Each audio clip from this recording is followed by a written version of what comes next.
Welcome to Crossroads. I'm your host, Joshua Phillip, and today we have Jim Murphy with us. He's a representative in Missouri, St. Louis, right? 94th District. And he's here to talk to us about media literacy and how to deal with disinformation, fake news, advertising, manipulation, the whole nine yards, and what we need to learn to deal with this wacky environment where we're being fed half-truths and groups are trying to manipulate us in all different ways. And I think he has a good kind of nonpartisan perspective on this. It's really valuable, and real pleasure having you on the show. Well, thank you. Thank you.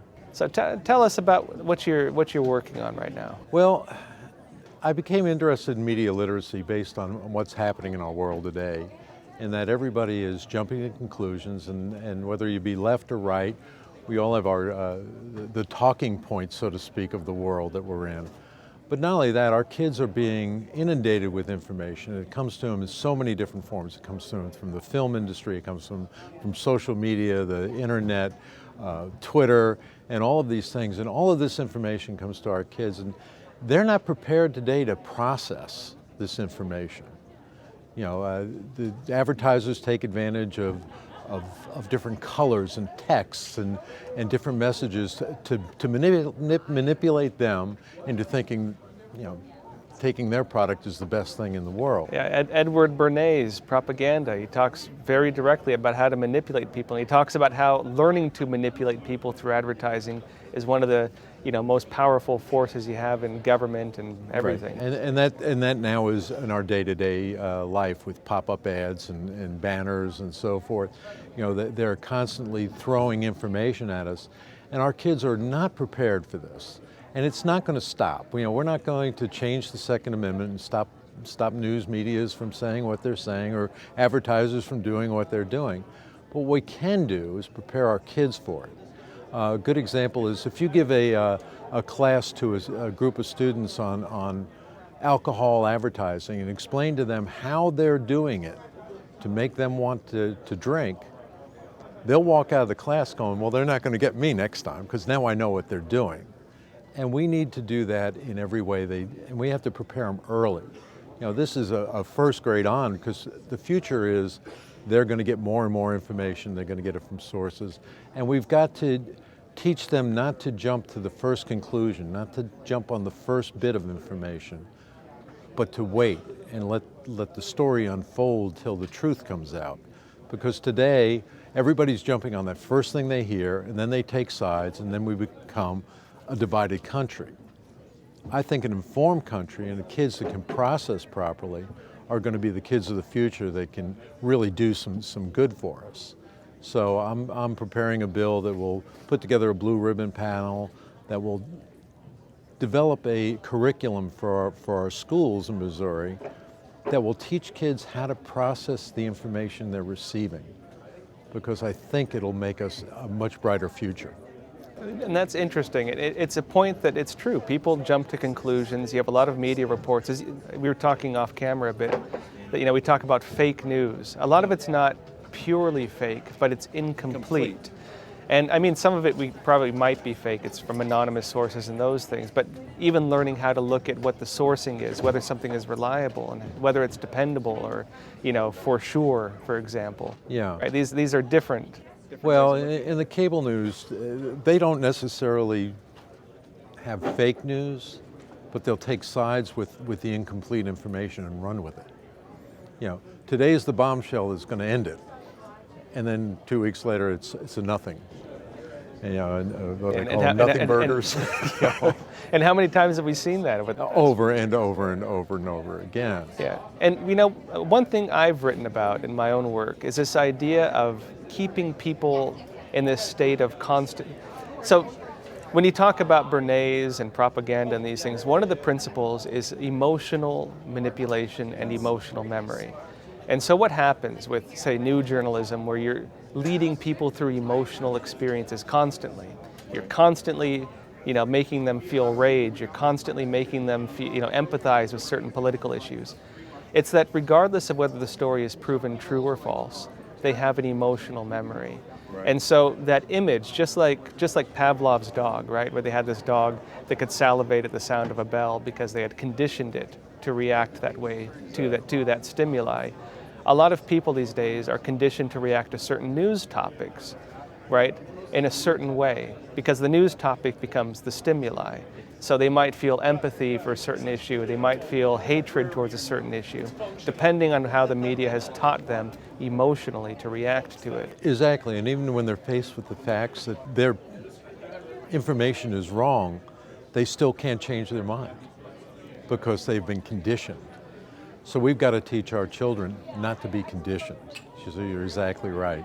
And I think we have an opportunity to do that. I really do. And what are you proposing, if we can go into a bit about it? Well, what I'm looking to do originally is to put together a panel of all of the players, whether it be media, whether it be educators, whether it be business, and put together, a framework of what we need to teach our children. And this will be psychologists and so forth. And over a period of 18 months, come up with a curriculum that would start in kindergarten and go all the way to 12th grade and teach that in the Missouri schools. And it's really just how to process information. I guess on a personal level, what was it that really made you decide, this has gone too far, we need to fix it, and fix it at the level of education? Because this is an opposite principle to where a lot of people believe issues like this should be solved. A lot of people, when they look at, the media is lying to us, the big businesses are manipulating us, they say we need to shut down the big businesses, we need to censor the media, right, rather than we need to educate ourselves to be able to make better decisions within our own purchasing power, within how we believe or disbelieve what we're told. Well, one of my constituents wrote a book on just a small book on media literacy, and we got into conversations with it and became intrigued with the entire subject and decided, this is something we really need to do. And, there are no new ideas, you kind of just meld other people's ideas. Well, she stirred my interest in this, and now I'm all in. We need to do something about this. And I guess one other principle too is we talk about dialectics, right? Opposite sides of the spectrums, and how opposites interact, right? Now this ties into how, as a society, we have dialogue between people who don't believe the same things we believe. And traditional dialectics, like the Socratic dialectic, it was based on the idea that two people of opposite ideas could talk and through their discussions come to realize a higher truth. Whereas, communist dialectics, like dialectical materialism, is based on the struggle of opposites. They want you to clash, they want you to have conflict, they don't want you to get along. And we see that in society today, where people of different viewpoints, they can't talk without arguing. Well, a lot of that's groupthink. I find with some of my colleagues of the other end of the aisle, one-on-one we can agree on almost anything. We can find an answer. Put us in a group, we can't. Because suddenly you have talking points, you have what we've been taught to jump to. A good example would be when Parkland happened. That was a horrible thing, and we can all agree on that, and we all agree that it's not acceptable. The day it happened, the left ran to, we've got to take away people's guns. And the right, just as terrible, went to, we got to cure mental health. Neither one's going to happen. But nobody stopped and said, how are we going to protect our children? That was probably the only conversation we should have been having that day, but instead we were yelling at each other. And again, that's the processing of information and doing things that are going to bring this country forward. We can't stay like we are. We can't stay at each other's throat all the time. So we have to be able to look at facts, develop the facts, come to a real conclusion at the end when all the material's there, and just stop running off to our talking points. Hopefully, if we educate our kids early, they won't be the same people we are.